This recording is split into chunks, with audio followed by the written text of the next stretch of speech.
Sophia Carter sat at the kitchen table of her small apartment in Chicago, Illinois, staring at her laptop screen in disbelief. Her bank account, which had once held the savings she and her husband James Carter had worked for over the past 8 years, was nearly empty. Her fingers trembled as she refreshed the page, hoping it was some sort of mistake. But the balance remained the same. Just $200 left out of the $50,000 they had carefully saved for a down payment on a house. A sinking feeling settled in her stomach.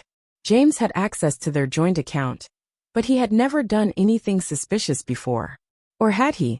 Sophia's heart pounded as she clicked through the transaction history. Flight tickets, 5-star hotel bookings, expensive jewelry from Tiffany & Company in downtown Chicago, luxurious dinners at RPM Steak and Gibson's Bar and Steakhouse. All of these were charges she had never made. Her throat went dry as she scrolled down further and saw a charge that confirmed her worst fear. A $5,000 wire transfer to a woman named Melanie Brooks. Sophia's hands clenched into fists. Who was Melanie? She had never heard James mention that name before. Had he really drained their entire savings for another woman? The front door slammed shut, and Sophia jumped. James had just walked in, dressed in his usual navy blue suit, looking every bit the charming businessman he had always been. But to her, he looked like a stranger now. "Hey babe," he said casually, setting his briefcase down on the table. "What's for dinner?" Sophia stood up so quickly that the chair scraped against the wooden floor. She grabbed her laptop and turned the screen toward him. "Care to explain this?" she demanded, her voice shaking with a mix of anger and disbelief. James glanced at the screen, and for a split second, a flicker of panic crossed his face. But he recovered quickly, plastering on his usual confident smirk. "Babe, you're overreacting," he said, stepping closer to her. "I can explain." "Then explain," Sophia shouted, stepping back. "Who is Melanie Brooks? And why did you spend our money on her?" James sighed dramatically and ran a hand through his neatly styled brown hair. "Look, it's not what you think. Melanie is just a friend. She was going through some financial trouble, and I helped her out." "Helped her out?" Sophia's voice cracked. "With our life savings. Do you think I'm stupid, James? What about the jewelry, the hotel stays, the fancy dinners? Were you just being a good friend then too?" James's expression hardened. "I work hard, Sophia. I deserve to enjoy my money however I want." "Our money," she corrected, her chest tightening with fury. "We built this together, and you just threw it all away on another woman." James scoffed. "You're overreacting. It's just money. We can save again." Tears burned in Sophia's eyes, but she refused to cry. She had sacrificed so much for this man, stood by him through his failures, worked extra hours at her job at Goldman Sachs to contribute to their future. And now, he was dismissing it as if it meant nothing. "I want you out," she said firmly, her voice low but steady. James laughed, shaking his head. "Oh, come on. You're not serious." "I am. You can't just throw me out, Sophia." He crossed his arms, as if daring her to act. "Watch me," she hissed. With shaking hands, she grabbed her phone and dialed her best friend Emma Lawson. "Hey Soph, what's up?" Emma answered cheerfully. "Can I stay with you for a while?" Sophia asked, her voice breaking slightly. "James and we're done." Emma didn't hesitate. "Say no more. Come over." Sophia hung up and turned to James. "You have until morning to pack your things and get out. I'm done being your fool." That night, Sophia lay on Emma's couch, staring at the ceiling. Her heart ached, not just from the betrayal, but from the loss of the future she had envisioned with James. She had believed in their dreams, the house, the family, the life they had planned together. And now it was gone. Emma walked over, handing Sophia a glass of wine. "You're better off without him," she said softly. "You deserve more than a man who treats you like an ATM." Sophia nodded, taking a sip. She wanted to believe that. But all she felt was pain. As she drifted into a restless sleep, one thought kept echoing in her mind. James had stolen her money, but he would never steal her future. Before going to next, please subscribe to our channel, like, and share with friends. Sophia Carter stepped off the Amtrak train at Penn Station, New York, pulling her suitcase behind her.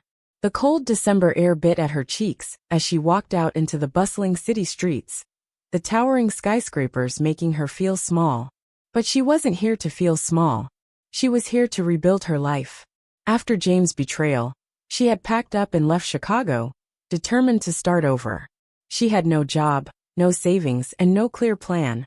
But she had one thing James could never take away: her ambition.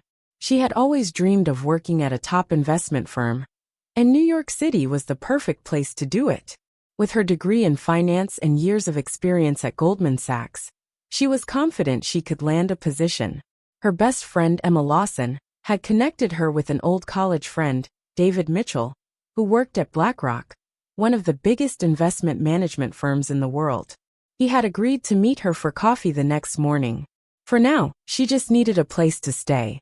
Emma had booked her a room at the Arlo Soho Hotel, a stylish but affordable place in Lower Manhattan. Sophia checked in, dropped her bags, and collapsed onto the bed. Exhaustion weighed on her, but her mind wouldn't stop racing. She had left behind everything she had built in Chicago, but she refused to let James' betrayal define her. She scrolled through job listings on her laptop, sending out resumes to firms like J.P. Morgan, Morgan Stanley, and Citadel. Her phone buzzed. "Emma, how are you holding up?" "Sophia, tired, but I'll be okay. Meeting David tomorrow. Fingers crossed." "Emma, you've got this, babe. James will regret everything." Sophia smirked. Yes, he would. The next morning, she met David at Blue Bottle Coffee near Wall Street. He was tall, confident, and had the kind of easy charisma that made him a natural in the finance world. "So you left Chicago?" he asked, taking a sip of his espresso. She nodded. Needed a fresh start. "James? Well, let's just say he made it easy to leave." David smirked. "I heard. Emma told me the whole story. He sounds like a real piece of work." Sophia sighed. "Yeah, but I don't want to dwell on that. I need a job, and I'm hoping you can point me in the right direction." David studied her for a moment. "You worked at Goldman Sachs for 5 years, right?" "Yeah, mostly in asset management and risk analysis." He nodded. "I have a contact at BlackRock who might be hiring." "But," he hesitated. Sophia frowned. "But what?" "They're looking for someone with leadership experience. You were a senior analyst, right? But did you manage a team?" She bit her lip. "Not officially, but I handled major portfolios." David leaned back. "I'll put in a word for you, but you'll need to prove you can lead, not just analyze." Sophia's mind raced. Leadership experience. She didn't have a team under her before, but that didn't mean she wasn't capable. "Give me the interview," she said. "I'll prove I'm the right person." David smiled. "That's the attitude I like. I'll set it up." Later that afternoon, Sophia sat in her hotel room, refreshing her email over and over. Nothing yet, she sighed, setting her laptop aside. Just as she reached for her phone, a notification popped up. Subject: Interview Invitation, BlackRock. Her heart pounded as she opened it.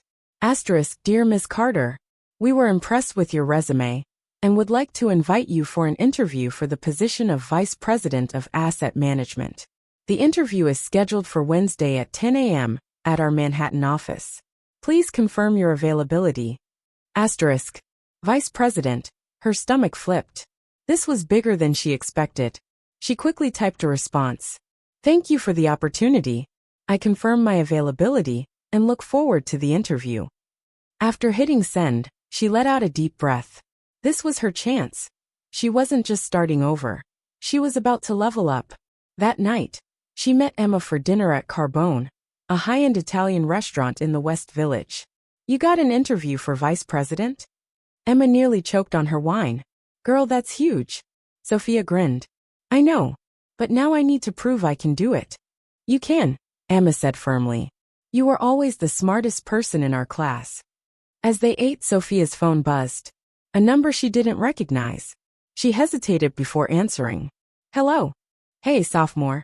Her breath caught in her throat. James. What do you want? She snapped. James sighed dramatically. I made a mistake. I miss you. Sophia clenched her jaw. You mean you miss my money? It wasn't like that, he insisted. I just got caught up in something stupid. Melanie is gone. She used me. I was an idiot. Sophia nearly laughed. Oh, so now you realize it? Too bad, James. I'm done. You don't have to be, he said. Come back. We can fix this. Sophia closed her eyes, taking a deep breath. James, she said, her voice calm. I moved to New York. I have an interview for a vice president position at BlackRock. I'm not coming back. Silence. You're serious? James finally said, his voice small. Completely. You really think you can do this without me?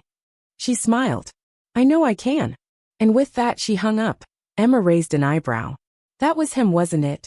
Sophia nodded. Emma smirked. Oh, he's gonna regret everything. Sophia took a sip of her wine, her confidence growing. James had spent their savings on another woman. But now, she was about to become his new boss. Before going to next, please subscribe to our channel, like, and share with friends. The morning of Sophia's BlackRock interview, the city buzzed with energy. Yellow taxis honked their horns as business professionals rushed down the sidewalks, their coffee cups in hand.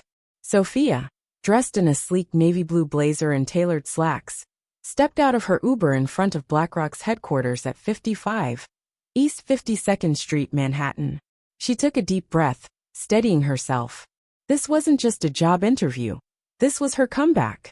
As she entered the glass-fronted skyscraper, she walked confidently to the reception desk.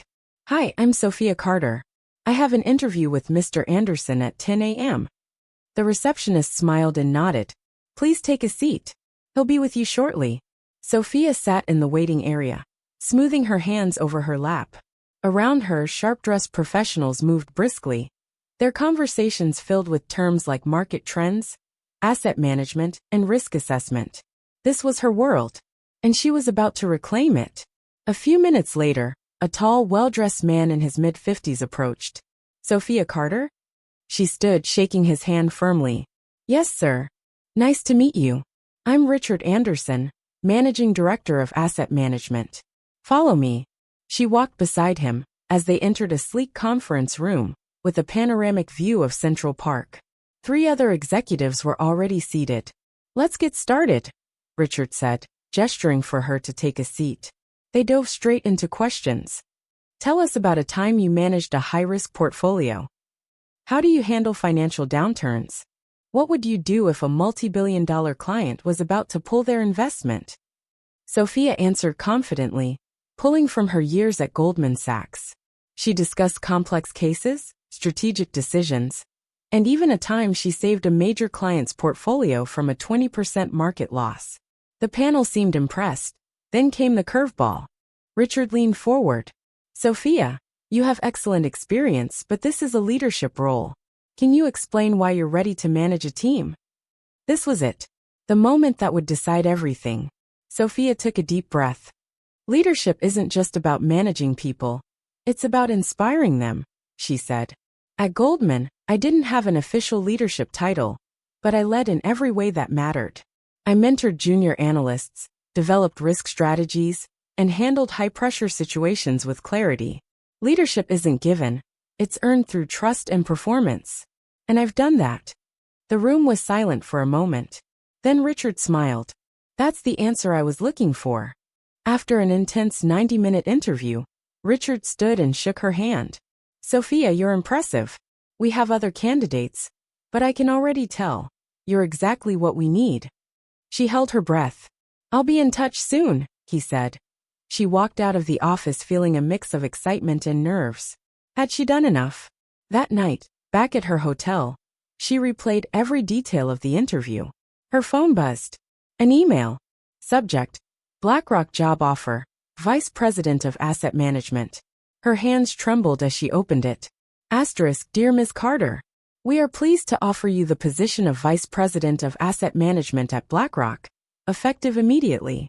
Your leadership and experience will be a valuable addition to our firm. Welcome to the team. Asterisk. Sophia let out a breath she didn't realize she was holding. She had done it. The next week, Sophia walked into BlackRock as a vice president. Her office was on the 37th floor, overlooking the city skyline. The team she was assigned to consisted of 10 analysts, all sharp-minded professionals. She spent the morning in meetings, getting a sense of the company culture and her new responsibilities. At noon, she headed to the executive lounge for coffee. As she reached for a cup, She heard a voice behind her. Well, well. Look who's here. Her stomach turned. That voice, she spun around. There stood James, her ex-husband. Dressed in a suit and tie, he smirked, clearly enjoying the moment. What are you doing here? She asked, crossing her arms. James chuckled. I work here, Sophia. I was hired as a senior financial analyst last month. Surprised. Her blood ran cold. James worked at BlackRock? You've got to be kidding me, she muttered. Oh, it gets better. James continued, stepping closer. I report to the VP of Asset Management. Which means? He let out a low laugh. You're my new boss. Sophia's mind raced. James had betrayed her, stolen their savings, and left her for another woman. And now, she straightened her shoulders, her confidence returning. Then I suggest you get back to work, James, she said coolly. Because I don't tolerate incompetence. His smirk vanished.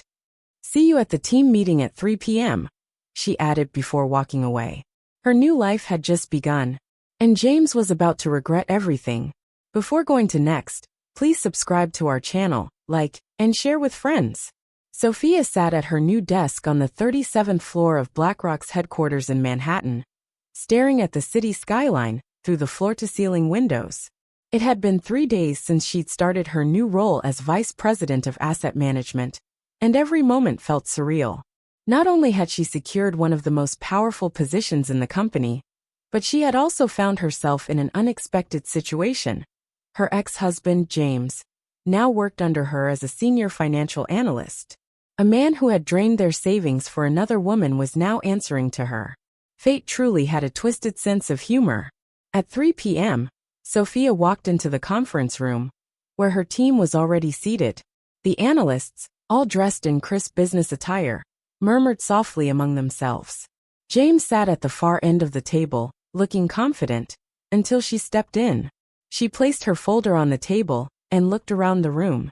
Good afternoon, everyone, she said, her voice steady. As you know, I'm Sophia Carter, your new VP. I expect efficiency, honesty, and results from each of you. I don't tolerate mediocrity. If you're here to do the bare minimum, this isn't the place for you. She let the words sink in before continuing. I've reviewed our current client portfolios, and there are glaring inefficiencies. We're losing potential revenue due to poor risk assessment. That changes now. She turned to James. James, she said, keeping her tone neutral. Walk me through the recent analysis of the Vanguard portfolio. James blinked, clearly not expecting to be called on first. He shuffled through his notes and cleared his throat. Yes, the Vanguard portfolio, he said, stalling. We, projected a 7% annual return based on current market trends. Sophia arched an eyebrow. And where did you factor in the impact of rising interest rates and inflation volatility? James swallowed hard. You didn't, she finished for him. You missed crucial economic factors that could cost us millions in miscalculations. I want a revised report by tomorrow morning. Understood. James' jaw clenched. Understood. The rest of the meeting continued, with Sophia asserting her authority, making it clear that this was her team now. After the meeting, as Sophia walked back to her office, James caught up to her in the hallway. Enjoy humiliating me in front of everyone? He hissed. Sophia turned to face him, keeping her expression unreadable. That wasn't humiliation, James. That was me expecting you to do your job. He scoffed. Come on, Sophia. You can't seriously act like we don't have history. She crossed her arms. History? You mean the part where you drained our savings for your girlfriend? James had the decency to look uncomfortable. That was complicated. She let out a sharp laugh. It wasn't complicated. It was betrayal. James rubbed the back of his neck. Look, I know I messed up, okay? But you don't have to make my life hell. Sophia stepped closer, lowering her voice. James, let me make this clear. I don't care about making your life difficult. I care about this job. If you can't keep up, I'll find someone who can.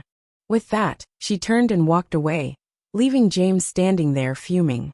By the end of the week, word had spread around the office. Sophia Carter was James' ex-wife. The corporate gossip mill worked fast, and soon, her colleagues were whispering about how James had betrayed her, how she had climbed back up, and how now, she was in control. One evening, As she grabbed a coffee from the break room, a junior analyst named Mia approached her. "Ms. Carter, can I ask you something?" Mia hesitated. Sophia nodded. "Of course. Is it true that James, cheated you out of your savings?" Sophia sighed, setting her cup down. "Yes, it's true. And now he's working for me." Mia shook her head. "That's insane. But honestly," she grinned, "it's kind of legendary." Sophia chuckled. "Legendary or not, I just want to do my job." Mia nodded. "Well, if you ever need a loyal team member, I'm on your side." Sophia appreciated that. The following Monday, James knocked on Sophia's office door. "Got a minute?" She gestured for him to sit. He exhaled heavily. "I need this job, Sophia." She tilted her head. And I'm trying. But you're making it impossible." Sophia folded her hands on the desk. "James, the only person making your job hard is you. You got comfortable being average. I don't accept average. If you want to survive here, step up." James hesitated before nodding. "Okay, I will." Sophia leaned back. "Good. Now get back to work." Days turned into weeks. James worked harder, his reports improving. The tension between them remained, but something had changed. He wasn't in control anymore. She was. And for the first time in years, Sophia felt truly free. Before going to next, please subscribe to our channel, like, and share with friends. Sophia had never felt more in control of her life. Sitting in her high-rise office at BlackRock in New York City, she realized she had built something out of nothing. After her husband James had drained their savings for another woman, she had clawed her way back up. And now he worked for her. There was something poetic about it. But power wasn't just about revenge. It was about being respected, making an impact, and proving to herself that she was more than the woman James had betrayed. And that's exactly what she was doing. It had been a month since Sophia had taken over as vice president of asset management, and James was struggling to keep up. One morning, Sophia called for a team-wide performance review meeting. Everyone was seated in the conference room, their laptops open, waiting for her to begin. She looked over the reports in front of her. "Before we start, I want to address something," she said, her voice firm. "We are in one of the most competitive industries in the world. There is no room for half-hearted efforts. If you don't meet expectations, there will be consequences." She let the silence sit for a moment. Then she turned her gaze to James. "James," she said, flipping through the pages, "your last 2 reports on the Vanguard portfolio have had serious errors. Inaccurate risk assessments, failure to account for inflation trends, and a complete overlook of international market shifts." James' face flushed. Sophia held up her hand. "No excuses. This is your final warning. Either you improve, or I replace you." The entire room was silent. James gave a stiff nod. "Understood." After the meeting, James followed Sophia out of the room. "You really had to do that in front of everyone," he hissed. Sophia turned to face him, crossing her arms. "Would you rather I do it in my office, where you'd have no witnesses?" James sighed. "I get it, okay? You're proving a point." Sophia tilted her head. "No, James. I'm proving that I run this department, and no one, not even you, is going to drag it down." He clenched his jaw, but he didn't argue, because he knew she was right. Later that afternoon, as Sophia reviewed a proposal in her office, she heard a knock. It was Mia, one of the junior analysts. "Got a second?" Mia asked, stepping inside. Sophia nodded. "What's on your mind?" Mia hesitated before speaking. "You were right about James' mistakes. But I think he's trying." Sophia raised an eyebrow. "And I wanted to say that what you're doing here is inspiring," Mia admitted. "You didn't just get promoted, you took control. That's not easy." Sophia smiled. "Thanks, Mia. That means a lot." She wasn't expecting support from anyone, but it felt good to have it. That evening, James sat in his small apartment in Brooklyn, staring at his laptop. He had spent years feeling superior to Sophia, treating her like she was just his wife, someone who would always be there no matter what he did. But now she was his boss, and she wasn't just doing well, she was excelling. And it hit him that he had underestimated her. And if he didn't step up soon, he wouldn't just lose his job. He'd lose any last shred of dignity he had left. James arrived at the office before sunrise. By the time Sophia walked in, a revised, flawless report was waiting on her desk. She raised an eyebrow as she flipped through it. No mistakes. She glanced at James, who stood by the doorway waiting. Better? He asked. Sophia nodded. Much. For the first time, there was something new in James' expression. Respect. Sophia wasn't the same woman who had once depended on James. She was stronger, smarter, unstoppable. And this was just the beginning. Before going to next, please subscribe to our channel, like, and share with friends. James sat at his desk in the BlackRock office in New York, staring at his laptop screen. The numbers blurred together. No matter how hard he tried, he couldn't focus. A month ago, he had been at the top of his world, spending money as he pleased, living the high life, thinking he was untouchable. Now, he was barely hanging on to his job. And worse, his ex-wife was his boss. The power shift was undeniable. Sophia had not only taken control of her own life, but had completely flipped the script on him. For the first time, James had to admit, he had underestimated her. That afternoon, Sophia called for another team meeting. The conference room buzzed with tension as analysts and executives gathered. Everyone knew that Sophia ran a tight ship. There was no room for mistakes. Sophia walked in with her usual confidence, her heels clicking against the marble floor. She placed a stack of reports on the table and looked around the room. We've landed a new client, Tesla. A murmur ran through the team. Tesla was a massive account. This could define the future of our division, Sophia continued. But it also means our work needs to be perfect. I need the best team on this. She paused. Then her eyes met James.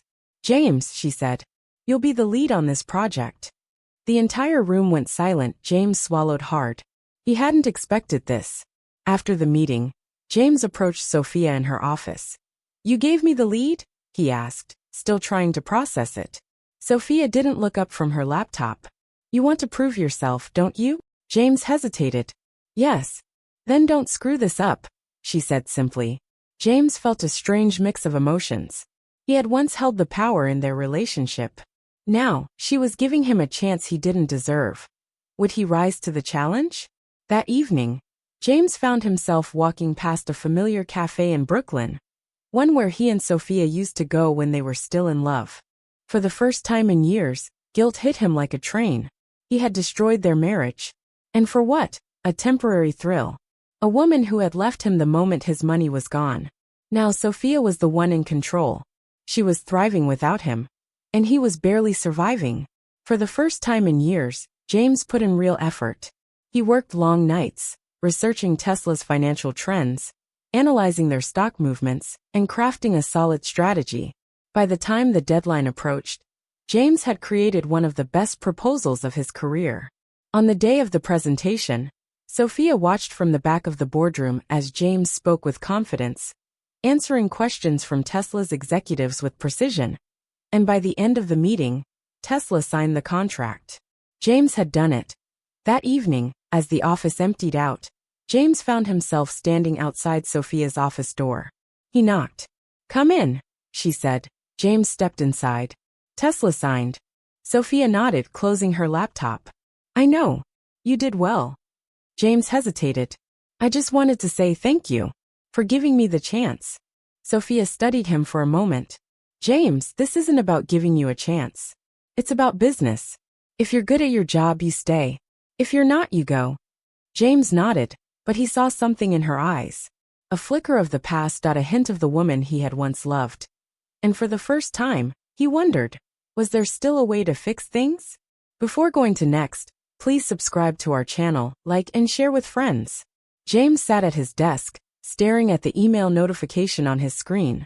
His hands hovered over the keyboard as he reread the sender's name, Sophia Miller. Subject, dinner meeting tonight 7 p.m. Message, James, meet me at Carbone, Greenwich Village. We need to discuss Tesla's expansion strategy. He blinked. Sophia never invited him for casual meetings, let alone dinner. Was this just business? Or was there something else? After a long pause, he typed a simple reply. See you there. That evening, James arrived at Carbone, a well-known Italian restaurant in Greenwich Village. He had only been here once before, with Sophia, on their 3rd anniversary. Back then, they had sat at a corner table, laughing over spicy rigatoni and sipping wine. The memory hit him harder than expected. As he stepped inside, the familiar scent of garlic and truffle oil filled the air.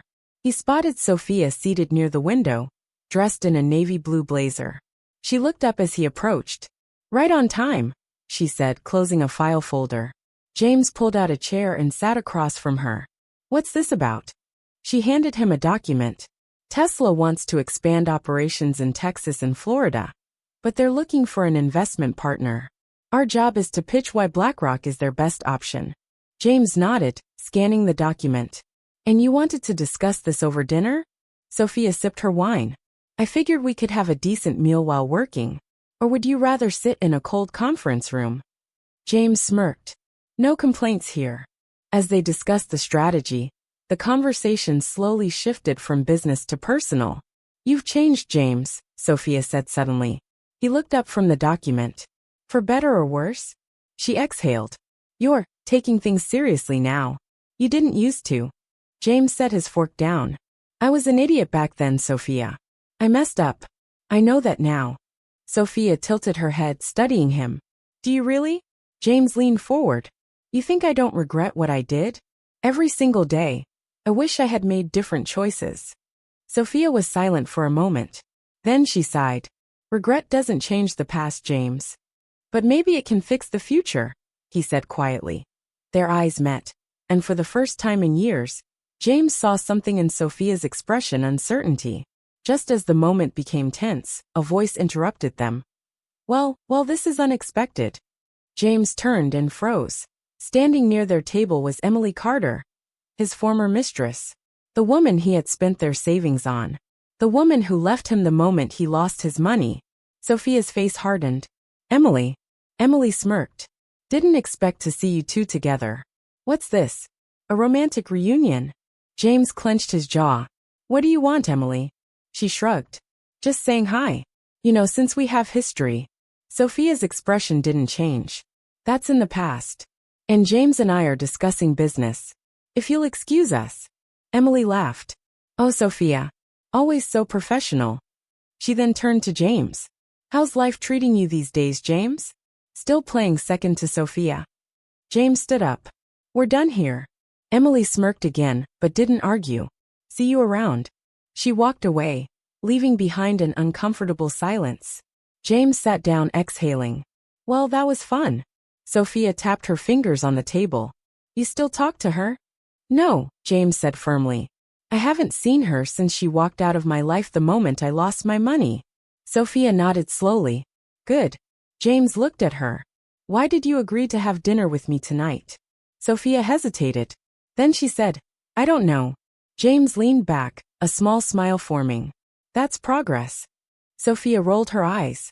"Let's just get through this Tesla deal, James." But James wasn't stupid. He had seen it in her eyes. There was still something there. Before going to next, please subscribe to our channel, like and share with friends. The days after the unexpected encounter with Emily Carter at Carbone left James unsettled. His past mistakes had a way of showing up at the worst moments, reminding him of everything he had lost. But something was different this time.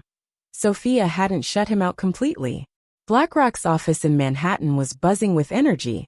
The Tesla expansion project was now their top priority, and James found himself working closely with Sophia every day. Their discussions were sharp and professional, but there were moments, small, fleeting moments, where something unspoken lingered between them. One afternoon, Sophia walked into the boardroom, her face unreadable. "Elon Musk's team has agreed to a meeting," she announced. "They want us in Austin, Texas this Friday." James raised an eyebrow. "Just us?" Sophia nodded. "We're leading the deal." The trip was set. James and Sophia would fly to Austin together, just like old times. Except now, their dynamic was far more complicated. As their private jet took off from JFK Airport, James stole a glance at Sophia. She was reviewing documents, her expression focused. "You're still obsessed with working on flights, huh?" James teased. Sophia didn't look up. "Some of us like to be prepared." James smirked. "And some of us like to live a little." She finally met his gaze. That's what got you in trouble in the first place. James chuckled. Fair point. Despite the tension, there was an ease between them that hadn't been there in years. After hours of meetings at Tesla's Giga Texas factory, James and Sophia were exhausted. I need food, James declared as they left the building. Real food. Not just coffee and granola bars. Sophia sighed. Fine. But only because I don't want you passing out before tomorrow's meeting. They found a quiet steakhouse in downtown Austin. The warm lighting and smell of grilled meat created a relaxed atmosphere. Over dinner they talked, not just about work, but about life. You never told me, James said, cutting into his steak. Why did you leave BlackRock after our divorce? Sophia hesitated, then took a sip of wine. Because I couldn't work with you anymore. James swallowed hard. That bad, huh? She nodded. Every day, I was reminded of what we had, what we lost. I needed space. James exhaled. I get that. But why come back? Sophia met his gaze. Because I wanted to prove to myself that I could handle it. James studied her. And have you? She smirked. Still figuring that out. For the first time in years, it felt like they were truly talking. Not as exes, not as rivals, but as two people who had shared something real. Just as they finished their meal, Sophia's phone buzzed. She glanced at the screen and immediately tensed. What is it? James asked. She hesitated, then answered the call. Yes. James watched as her face paled. Wait, what? Sophia's voice cracked. How bad is it? James leaned forward. Sophia. She listened for a moment, then closed her eyes. I'll be there first thing tomorrow. When she hung up, James asked. What happened? Sophia's hands were shaking. It's my father. Sophia's father, Richard Miller, had suffered a heart attack back in New York. He was in surgery, and the doctors weren't sure if he'd make it. We need to get back now, she said, standing up abruptly. James didn't hesitate. I'll book the jet. An hour later, they were back on the plane, racing against time. Sophia sat stiffly, staring out the window, her usual composed demeanor cracking. James reached for her hand. He's a fighter, Sophia. She didn't pull away. I can't lose him, James. Her voice was small, vulnerable. James squeezed her hand. You won't. Before going to next, please subscribe to our channel, like and share with friends. The private jet touched down at Teterboro Airport in New Jersey just past midnight. James barely waited for the stairs to unfold before stepping onto the tarmac, following closely behind Sophia. Her usually composed demeanor was gone. She looked exhausted, her eyes red from holding back tears. James had seen her in boardrooms, standing strong against billion-dollar executives. But this was different. This was personal. Let's go, she said, her voice barely above a whisper. A black Mercedes Maybach was already waiting for them. The driver, a middle-aged man with gray hair, recognized Sophia immediately. Ms. Miller, he greeted. I'll get you to the hospital as fast as I can. James climbed in after her. And as soon as the car started moving, Sophia leaned back, staring out the window. He was fine when I left, she whispered. James placed a reassuring hand on hers. He's strong, Sophia. He'll get through this. She didn't respond. By the time they reached New York Presbyterian Hospital, it was nearly 1 a.m. The ICU floor was dimly lit, a few nurses walking silently through the halls. A doctor approached them. Ms. Miller. Sophia stood up straight. Yes. The doctor sighed. Your father is stable for now, but the heart attack was severe. We managed to perform an emergency angioplasty, but the next 24 hours are critical.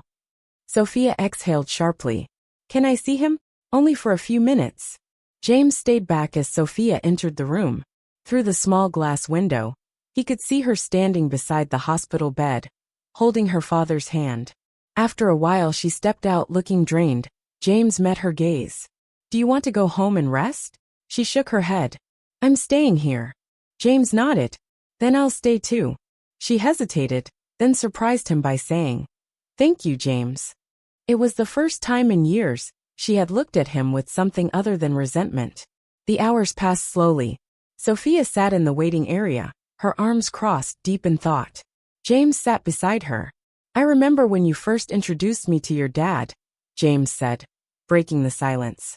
Sophia managed a small smile. He hated you. James laughed. He did. Said I was too cocky for my own good. She sighed. You proved him right in the end. James looked at her. I regret it, Sophia. More than you know. She didn't respond immediately. Instead, she leaned her head back against the chair. I used to think that if I worked hard enough, if I became powerful enough, I could erase the pain you caused me, she admitted. James swallowed hard. Did it work? She turned her head toward him. Not really. James took a deep breath. I know I can't change the past, but if I could, I would. Sophia studied him. Would you, though? James nodded. Without hesitation. For the first time in years, she believed him. At 7 a.m., the doctor returned with an update. Mr. Miller made it through the night. He's not out of danger yet, but things are looking better. Sophia closed her eyes in relief. Can I see him again? The doctor nodded. For a short time, yes. She turned to James. Will you wait? James nodded. Of course. As she walked toward the ICU, James pulled out his phone and opened his email. There was one unread message from BlackRock's CEO regarding the Tesla deal. He stared at it for a long time before finally making a decision. That he stood up and walked to the nurse's desk. Excuse me, can you tell me where I can make a phone call without disturbing anyone? The nurse pointed down the hall. There's a quiet room near the end of the corridor. James thanked her and walked toward it, his heart pounding. He dialed a number he hadn't called in years. When the person answered, James said, I need to talk to you about something important. He was about to make the biggest decision of his life. Before going to next, please subscribe to our channel, like, and share with friends. James sat in the hospital's quiet room, his phone pressed to his ear. On the other end of the line was Michael Reynolds, CEO of BlackRock, one of the most powerful investment firms in the world. James, Michael said, his voice sharp. Are you calling to confirm the Tesla deal? James took a deep breath. This deal would secure billions in revenue for his firm. But at what cost? No, James finally said. I'm backing out. A stunned silence followed. Backing out? Michael repeated. This is a once-in-a-lifetime opportunity. James looked through the glass window of the waiting room. He could see Sophia sitting beside her father, holding his hand. I know, James said. But I have something more important to focus on. Michael exhaled in frustration. You're making a mistake. Maybe, James admitted. But it's mine to make. He hung up before Michael could argue further.